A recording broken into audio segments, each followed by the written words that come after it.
को केंद्रित किया। तो मैं बताना चाहता हूं कि जहानाबाद लोकसभा में इस बार जो चुनाव हो रहा है वो स्वाभिमान का चुनाव हो रहा है, विकास से संबंधित स्वाभिमान है। क्योंकि निवर्तमान जो सांसद हैं चंदेश्वर चंद्रवंशी, ये तो लुटेरा व्यक्ति रहे हैं। आपको पता होना चाहिए कि 1640 करोड़ रुपया इन्होंने लूट करके खा गया एम्बुलेंस का पैसा। बता रहा हूँ 400 कुछ करोड़ रुपया और खा गया है कोरोना के समय में, उसका भी कागजात मेरे पास आ रहा है। तो मैंने ही इस मुद्दा को उठाया था। तो जहानाबाद की जनता से मैं पूछना चाहता हूँ कि क्या यह जहानाबाद की जनता का पैसा सिर्फ खाया है, बिहार का पैसा खाया है? क्वेश्चन है ना। तो पूरे बिहार का पैसा इसने खाया है और अमानवीयता, क्रूरता तथा पाशविकता का नग्न प्रदर्शन किया है। कोरोना काल में लोग मारे जा रहे थे, अगर नहीं टूटता तो पिछले बार भूमिहार लोग नाच नाच के चंद्रवंशी को वोट देते। बताइए, मोदी लहर में चंद्रवंशी को दिए। चंद्रवंशी ने गद्दारी किया जहानाबाद की जनता के साथ। लगभग 14-15 लाख जो आबादी है जहानाबाद की, उसके साथ चंद्रवंशी ने गद्दारी किया। अब आपको मैं बता रहा हूँ, जिस आप जब जाति की बात, दलितों के लिए जो श्री बाबू ने जो कार्य किया, कौन ऐसा मुख्यमंत्री हुआ बिहार में? मैं कहना चाहिए लालू नीतीश किए हैं। श्री बाबू ने दलितों को लेकर के देवघर मंदिर में प्रवेश किया और इतना लाठी से ब्राह्मणों लोगों ने मारा कि पूरा फट गया था पीठ, और छुआछूत मिटाने के लिए उन्होंने प्रवेश किया। आगे आगे राजनारायण जो है से विश्वनाथ मंदिर में दलितों को लेकर के घुसा, और मैं उस लोक बंधु का वंशज हूँ, राजनारायण का। मैं चैलेंज चुनौती भरे लहजे में कहता हूं कि आप अपना उदाहरण दो। सिर्फ बोलने से होता है? 600 एकड़ जमीन गरीबों में बांट दिया राजनारायण ने, और जब मरा तो कफन के लिए पैसा न। मेरा वो त्याग और बलिदान है। आज BHU, गर्व होता है कि मैं BHU से पढ़ा हूं। बहुत गर्व से लोग कहते हैं BHU किसका दिया हुआ है, किसका भूमि है? 81 नरेश का जमीन है, वो मेरे बिरादरी के। तो हमने समाज का नव निर्माण किया है और निर्माण किया है, समझिए। और जब जब बदलता है, एक स्तर आता है विकास की, तो हम नया नव निर्माण में लग जाते हैं। नमस्कार, बहुत स्वागत आपका चौकस भारत में। मैं आपका दोस्त ब्रजेंद्र। आज बात जहानाबाद की करेंगे। जहानाबाद में जिस तरह का माहौल बन रहा है, कहा जा रहा है कि भाई चतुष्कोणीय लड़ाई यहाँ हो रही है, यानी 4-4 प्रत्याशी जो हैं वो अपना दमखम लगा रहे हैं। अंतिम जो प्रत्याशी हैं मुनीलाल यादव जी, वो भी उतरे। हालांकि उन्हें रिजेक्ट कर दिया गया है, बर्खास्त कर दिया गया है राष्ट्रीय जनता दल से, लेकिन उन्होंने अपना नामांकन किया है वहाँ से। अब समीकरण जो है जबरदस्त साधी जा रही है जहानाबाद में।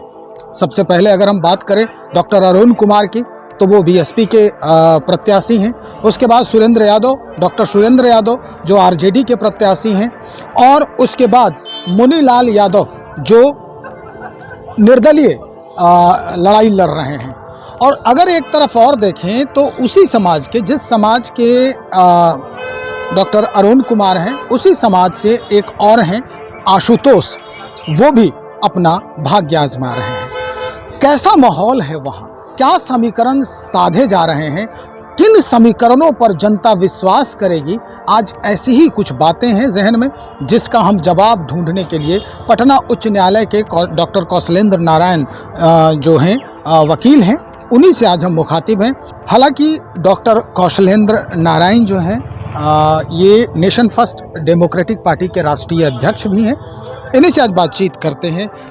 जो माहौल बन रहा है जहानाबाद में, क्या लगता है जातीय समीकरण जो है वो अग्रसर होगा, या फिर विकास की बातें अग्रसर होंगी, या जनप्रतिनिधि के जो अपने ऑरा है, जो प्रभाव है, वो जनता पर हावी होगा? सर्वप्रथम तो मैं आपके चैनल चौकस भारत को और व्यक्तिगत रूप से मैं आपका भी धन्यवाद एवं आभार व्यक्त करता हूं कि जब भी समसामयिक मुद्दा होता है तो आप जरूर हमारा विचार जानते हैं। इसके लिए मैं तहे दिल से शुक्रिया अदा करता हूं व्यक्तिगत रूप से। आपने जहानाबाद लोकसभा को केंद्रित किया, तो मैं बताना चाहता हूं कि जहानाबाद लोकसभा में इस बार जो चुनाव हो रहा है वो स्वाभिमान का चुनाव हो रहा है, विकास से संबंधित स्वाभिमान है। क्योंकि निवर्तमान जो सांसद हैं चंदेश्वर चंद्रवंशी, ये तो लुटेरा व्यक्ति रहे हैं। आपको पता होना चाहिए कि 1640 करोड़ रुपया इन्होंने लूट करके खा गया एम्बुलेंस का पैसा। और संजोग से मैं इस रूप में कहूँगा कि लूटना ही शुरू किए थे, तो मेरे जानकारी में संज्ञान में आया, तो मैं ही हाईकोर्ट में ले आया, टेंडर को मैंने कैंसिल कराया। एक चीज़ और मैं बता रहा हूँ, 400 कुछ करोड़ रुपया और खा गया है कोरोना के समय में, उसका भी कागजात मेरे पास आ रहा है। तो मैंने ही इस मुद्दा को उठाया था। तो जहानाबाद की जनता से मैं पूछना चाहता हूँ कि क्या यह जहानाबाद की जनता का पैसा सिर्फ खाया है, बिहार का पैसा खाया है? क्वेश्चन है ना। तो पूरे बिहार का पैसा इसने खाया है और अमानवीयता, क्रूरता तथा पाशविकता का नग्न प्रदर्शन किया है। कोरोना काल में लोग मारे जा रहे थे, ऑक्सीजन में जो डाला जा रहा था पाइप, जिसका कोई अपना मोरल लेजिस्लेशन नाम का चीज़ नहीं है। अभी और आरजेडी प्रत्याशी उनके बारे में कुछ बोलना नहीं है। और अरुण जी का छवि जो है एक ईमानदार छवि रहा है, शिक्षाविद का छवि रहा है और सौम्य व्यक्तित्व के धनी रहे हैं। संघर्ष, सादगी, निर्भीकता के प्रतीक रहे हैं। किसी को वह व्यक्ति अपनी भाषा से दुखी नहीं किया है। मैं स्पष्ट रूप से आपको बोल रहा हूँ, उनमें जलन की भावना नहीं है। तो मैं एक कहना चाहता हूँ कि जहानाबाद की जनता सिर्फ एक जाति का नहीं, अगर जाति की आप बात करते हैं तो भाई उसमें कुछ छुपाने का चीज़ नहीं रहता है। अरुण जी जिस जाति से मैं भी हूँ। मेरा सवाल यही था कि भाई इस बार जहानाबाद में जाति का बोलबाला होगा। इस बार जहाना में जो प्रतिनिधि हैं, जो प्रत्याशी हैं, उनके अपने ऑरा जो है, प्रभाव जो है, आभा जो है, उसका प्रभाव होगा, या फिर जो होता है समीकरण बांधने के बाद जो होता है, पर्सनली जो लोग मिलते हैं, राताराती परिवर्तन होता है, तो क्या उसका प्रभाव होगा? जी, मैं बता रहा हूँ। सर्वप्रथम तो आपको ये मैं बताना चाहूँगा कि जहानाबाद में विकास मुख्य मुद्दा है। जाति तो मुद्दा होता ही है चुनाव में, इससे हम अलग नहीं हट सकते हैं। लेकिन अगर जाति को ज़्यादा प्राथमिकता दीजिएगा, ठीक है, जहानाबाद में भूमिहार और यादव जो है से एकदम नेक टू नेक फाइटिंग करते हैं, 10,000 5,000 आगे पीछे बराबर है वोट। लेकिन मैं ये बताना चाहूँगा कि जाति का मिथक 90 के दशक में बहुत सा टूटा है। अगर नहीं टूटता तो पिछले बार भूमिहार लोग नाच नाच के चंद्रवंशी को वोट देते। बताइए, मोदी लहर में चंद्रवंशी को दिए। चंद्रवंशी ने गद्दारी किया जहानाबाद की जनता के साथ। लगभग 14-15 लाख जो आबादी है जहानाबाद की, उसके साथ चंद्रवंशी ने गद्दारी किया। अब आपको मैं बता रहा हूँ, आप जब जाति की बात कर रहे हैं तो आना ही पड़ेगा। मैं उस जाति से बिलोंग करता हूँ। मैं स्पष्ट रूप से कह रहा हूँ आपको पत्रकार महोदय कि किसका योगदान है बिहार में। मैंने बीएन कॉलेज, देखिए बीएन कॉलेज से लेके हाई कोर्ट स्तर से लेकर के आप उत्तरी बिहार में चले जाइए, पूरा जो है लंगट बाबू ने बनाया मुजफ्फरपुर, जिसको लालू जी ने एक साजिश के तहत, मैं उस पर टिप्पणी नहीं कर रहा हूँ, वो नाम उसका चेंज किए। और ये मधेपुरा में जब यूनिवर्सिटी बना रहे हैं तो भीमराव अंबेडकर यूनिवर्सिटी नहीं देते हैं, वहाँ बीपी मंडल यूनिवर्सिटी दे रहे हैं। देखिए क्या किस तरह से रौंदे हैं। दूसरी तरफ आप एक समझिए कि हम लोग श्री बाबू के वंशज हैं। दलितों के लिए जो श्री बाबू ने जो कार्य किया, कौन ऐसा मुख्यमंत्री हुआ बिहार में, मैं कहना चाहिए लालू नीतीश किए हैं। श्री बाबू ने दलितों को लेकर के देवघर मंदिर में प्रवेश किया और इतना लाठी से ब्राह्मणों लोगों ने मारा कि पूरा फट गया था पीठ, और छुआछूत मिटाने के लिए उन्होंने प्रवेश किया आगे आगे। राजनारायण जो है से विश्वनाथ मंदिर में दलितों को लेकर के घुसा, और मैं उस लोक बंधु का वंशज हूँ, राजनारायण का। मैं चैलेंज, चुनौती भरे लहजे में कहता हूँ कि आप अपना उदाहरण दो। सिर्फ बोलने से होता है। 600 एकड़ जमीन गरीबों में बांट दिया राजनारायण ने, और जब मरा तो कफन के लिए पैसा न, मेरा वो त्याग और बलिदान है। आज बीएचयू, गर्व होता है कि मैं बीएचयू से पढ़ा हूँ, बहुत गर्व से लोग कहते हैं। बीएचयू किसका दिया हुआ है, किसका भूमि है? 81 नरेश का जमीन है, वो मेरे बिरादरी के। तो हमने समाज का नव निर्माण किया है और निर्माण किया है, समझिए। और जब जब बदलता है, एक स्तर आता है विकास की, तो हम नया नव निर्माण में लग जाते हैं। अब रहा अरुण कुमार की बात, जहानाबाद। अरुण कुमार ने जहानाबाद में, आप देख रहे होंगे, स्पेशल पैकेज लाया 400 करोड़ रुपया, और सारे स्कूल का बिल्डिंग बनाया। नक्सली पीरियड का जो दौर चल रहा था उसमें भी मैं बता रहा हूँ, एक वहाँ पर कारगिल चौक जहानाबाद बना है, उसका उद्घाटन उस समय के गृह मंत्री चिन्मयानंद थे, वो आए तो 200-250 करोड़ 300 करोड़ रुपया और अरवल के लिए उन्होंने, अरवल में भी बिल्डिंग बनाया। तो अंतर यही है कि अरुण कुमार ने अपराधी पैदा नहीं किया, गुंडा मावाली पैदा नहीं किया। कुछ ठेकेदार लोग कुत्ते हैं, ठेकेदार नहीं पैदा, उन्होंने क्या पैदा किया? शिक्षा का अलग जगाया, घर घर में बुद्धिजीवी पैदा किया। अरुण जी किसी को व्यक्तिगत क्षति किए हैं। तो सामाजिक जो व्यक्ति होता है, जिसका सोच बड़ा होता है, तो वह एक जगह नहीं सोचता है, वो जाति विशेष से ऊपर उठ करके सोचता है। आज क्या बात है, मैं पूछना चाहता हूं, एक साजिश के तहत 90 के बाद हमको दलितों से लोग अलग करना चाहा। अरे दलितों को तो मैंने बसाया है। अभी उदाहरण दिया ना कि 600 एकड़ जमीन हमारा पूर्वज ने बांट दिया। किसी भी आप चले जाइए हमारा गांव में, पहले हम दलित को खिलाते हैं तब खाते हैं। लेकिन ये पूछिए लालू के अनुयायियों से कि सबसे बड़ा जो है से दुश्मन कौन है तुम्हारा। अब दलित लोग भी इसको समझ गए हैं। अब वो जानते हैं कि हमारा शोषक जो है नव सहनशाही प्रवृत्ति है। सबसे यादव और कुर्मी जाति के लोग हमारा शोषण है। दलित नरसंहार की परिपाटी का शिलान्यास किसने किया? बेलछी कांड किसने किया? पिपरा किसने किया? बताइए। 90 में एक साजिश के तहत लालू यादव ने उस धारा को बदल दिया। तो मेरा कहने का अभिप्राय है कि अरुण कुमार को जाति धर्म से ऊपर उठ करके लोग वोट दे रहे हैं जहानाबाद में। पासवान जाति के लोग हुजूम चल रहा है, मुसलमानों का हुजूम चल रहा है, और जिस समाज से अरुण जी आते हैं उस समाज के पास विकल्प क्या है बताइए? क्या विकल्प है? चंद्रवंशी को तो नाच नाच के तबर वोट दिया। नहीं, इस बार तो ये लग रहा है, वहाँ के कुछ लोग से बात हुई हमारी, तो ये कहना है कि भाई आधे जो भूमिहार हैं वो अरुण कुमार के साथ हैं, आधे भूमिहार जो है एनडीए को, नरेंद्र मोदी के नाम। कोई भूमिहार एनडीए फेंडिया कोई नहीं है, हम नाम भी किसी का नहीं। वहाँ जितने भूमिहार हैं, मैं इस रूप से स्पष्ट बोलूंगा, मुझे गर्व है कि I am belong from Bhumihar community. Bhumihar belong in honesty and fighting spirit.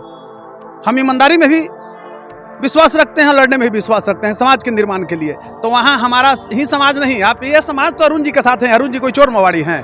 अरे गर्व से अरुण कुमार लोग कहता है कि शिक्षा भेज, आ जाइए अरुण कुमार के दरवाजा पर पटना में। कौन बैठता है उनके यहाँ? दलित, पिछड़ा, अल्पसंख्यक सारे लोग बैठते हैं। कोई उनके यहाँ ये नहीं है, जितना एक मिनिस्टर के यहाँ भीड़ नहीं लगता है, 400 आदमी डेली अरुण जी के यहाँ बैठता है। तो मैं ही नहीं कर रहा हूँ, ये जहानाबाद का तासीर जो इस बार है चुनाव का, ये तासीर बोल रही है।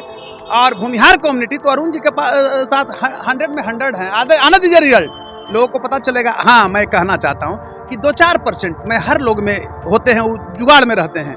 वो जुगाड़ी लोग हैं, वो भी बदल जाएंगे लास्ट में। अभी कुछ जुगाड़ के चक्कर में हैं। अरे हम क्यों सुरेंद्र को चुनेंगे भाई? कुछ कहते हैं आरजेडी, क्यों चुनेंगे? जहानाबाद को, मगध को खत्म करने में इस व्यक्ति का बहुत बड़ी भूमिका रही है। हम फिर वही जुग लाना चाहेंगे? क्यों लाएंगे? हमने अरुण कुमार का चुनने का निर्णय ले लिया है जहानाबाद। क्या लग रहा है, आखिरी सवाल हमारा, क्या लग रहा है आपका जो कुनबा है, आपका जो समाज है, वो इस बार कुल पर काम करेगा या फूल पर काम करेगा? देखिए, मैं स्पष्ट रूप से कहूंगा, बहुत बढ़िया, मैं कुल और फूल की बात नहीं करता हूं, मैं विकास पर काम करूंगा। मेरे ही कुल का रहेगा चोर चुहार लुटेरा तो उसको हम वोट देंगे, डकैत रहेगा उसको वोट देंगे। और मैं बार बार कहता हूं मिश्रा जी, आप इस चीज को जानिए कि किसी भी समाज का, हमारा समाज कलंकित होता है, इससे हमारी प्रगति रुकती है। अपराधी किसी भी जात का, किसी भी धर्म का रोल मॉडल नहीं होना चाहिए। आप देखें ना कि नीचे से चिकने चुपड़े लगते हो जालिम, अंदर से फटे पुराने लगते हो, तिहड़ी सब रूप बदल देता है। और मैं दिनकर का वंशज हूं। स्वतंत्रता आंदोलन की जब रणभेरी बजी देश में, तो दिनकर का वो उक्ति को आप याद कीजिए। उन्होंने लिखा स्वतंत्रता के संबंध में कि रोते जग की अनिमितता पर सभी विश्व को छोड़ चले, कुछ चढ़ गए चिता की रथ पर, कुछ कब्रों की ओर चले, रुके न पल भर मित्र पुत्र, माता से नाता तोड़ चले, लैला रोती रही पर कितने मजनू मुंह मोड़ चले। छोटा छोटा बच्चा जिसको शादी होकर के आया है, नई नई वाली दुल्हन आई है, अभी उसका पैर जो है रंगा हुआ है, स्वतंत्रता के आंदोलन में जाके कूद जा रहा है, मारा जा रहा है। एक माँ अपने बच्चे को खिला के भेजता है दूध भात दही भात, और वो मारे जा रहे हैं। वकील साहब, ये स्वतंत्रता आंदोलन नहीं है, ये स्वतंत्रता आंदोलन है। इस बार मिश्रा जी, जहानाबाद में स्वाभिमान की लड़ाई है। जहानाबाद को स्वतंत्र करना। अरे इतना बड़ा राक्षस वहाँ का निवर्तमान एमपी है जो पूरे बिहार को लूट लिया। ये सिर्फ जहां मेरे बाप का पैसा सिर्फ एम्बुलेंस में था, जहानाबाद का था, पूरे बिहार का पैसा था, बिहारियों का पैसा था। कितना माताओं का सिंदूर, गोद कोख उजड़वा दिया, कितना बहनों का सिंदूर उजड़वा दिया ये निवर्तमान सांसद। ये डकैत कहिए, इसको कहते हैं हम लोग नोटोरियस क्रिमिनल। नोटोरियस क्रिमिनल है, इस पर तो चर्चा करना बेकार है। पाप महसूस होता है इसका नाम लेने से कि इतना बड़ा लूट लिया। बताइए, किसी एक जात का उसमें मरा है व्यक्ति? सारे जात को, अपराधी गुंडे को खदेड़ना होगा। और मैं यही कहना चाहूंगा जहानाबाद की जनता से, मैं अपील करना चाहता हूं खुल करके आपसे कि हाथी नहीं गणेश हैं, ब्रह्मा विष्णु महेश हैं, और चढ़ गुंडों की छाती पर और मुहर लगा दो हाथी पर। भाई स्पष्ट हो गया है कि जहानाबाद में क्या कुछ चल रहा है। विकास के नाम पर तो हर लोग बात करते हैं, लेकिन असलियत जो है वो यही है कि जो बातें हैं, हालांकि वकील साहब ने भाई इस चुनाव को, खास करके जहानाबाद के चुनाव को, इन्होंने स्वतंत्रता आंदोलन से तुलना कर दिया है। स्वतंत्रता आंदोलन जिस वजह से लड़ी गई, जिस वजह से हुआ, वो आप जानते ही हैं। क्या कारण था, अंग्रेजों का कैसा जो प्रभाव था, किस तरह से दबदबा बना हुआ था, और ठीक तुलना उसकी की जा रही है जहानाबाद के सांसद से। यानी इनका जो प्रभाव है, पहले का जो किया हुआ कार्य है, इससे लोग नाखुश हैं और कई तरह की बात अब सामने आने शुरू हो गई है। तो चलिए चलते हैं जहानाबाद, कुछ लोगों से भी बातचीत करेंगे, वहाँ के लोगों को क्या पसंद है।